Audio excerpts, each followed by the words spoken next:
Today, there is no joint disease that affects only the elderly, it affects young men and women. The food we consume is one of the most important factors affecting our health. Our joints and their associated cartilage and ligaments are complex anatomical structures that require proper care throughout our lives. This video compiles foods that are harmful to our joints and should be eliminated from our diet if we are already experiencing pain. However, if you are no longer experiencing pain, it is important to know the purpose of prevention so that it does not occur in the future. Therefore, it is recommended to watch this video until the end. It is very interesting and useful. This material is informational, always consult your doctor. Point 1. The first thing to exclude is processed meat, including sausages, ham and other similar products. Processed meats are not natural and are factory processed, which often results in high levels of phosphates. By consuming a lot of sausage, we can easily exceed our daily phosphate requirement, leading to potential side effects such as slowed metabolism, weight gain, apathy, and cardiovascular problems. This channel emphasized avoiding sausages and processed meats in favor of real meat. In addition, phosphates can also be found in foods such as crab sticks and processed cheese, which are not healthy alternatives.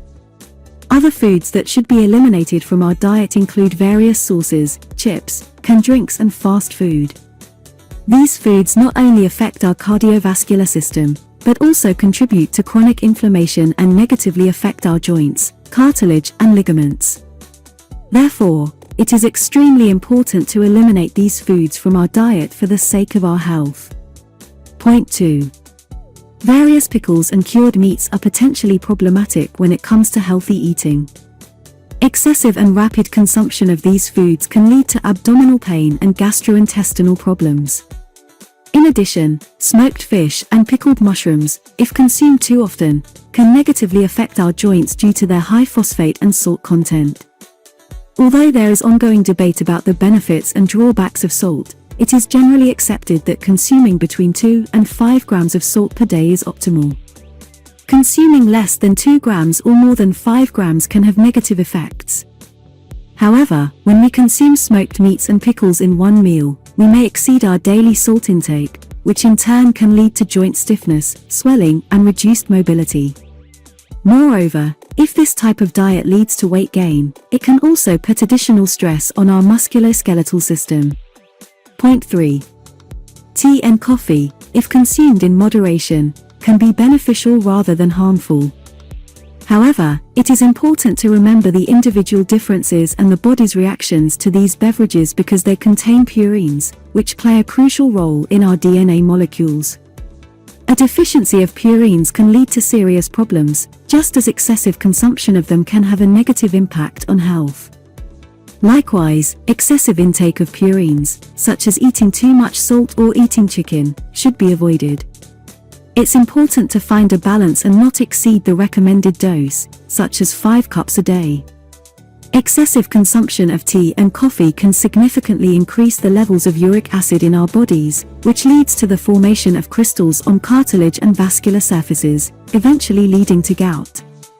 However, if you can drink a cup of coffee or a few cups of tea without any joint pain or discomfort, you should not despair. Nevertheless, if you are experiencing joint problems and drinking excessive amounts of tea or coffee, it may be wise to consider reducing your intake. It's worth noting that purines are also present in other foods, especially fish and legumes, but this shouldn't be a reason to completely eliminate them from your diet.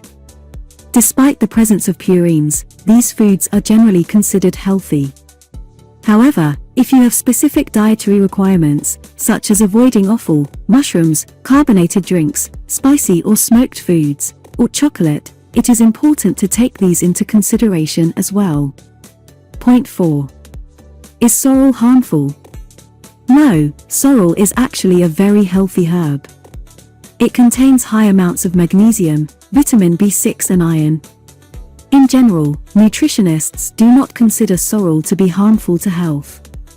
However, there is one exception. When sorrel is cooked or heated, its acidity reacts with calcium to form an inorganic salt that is difficult for our bodies to digest. This can lead to problems like kidney stones and joint inflammation. So, you don't have to completely avoid eating sorrel, but if you have joint problems, it may be better to consume it fresh rather than cooked. Point 5.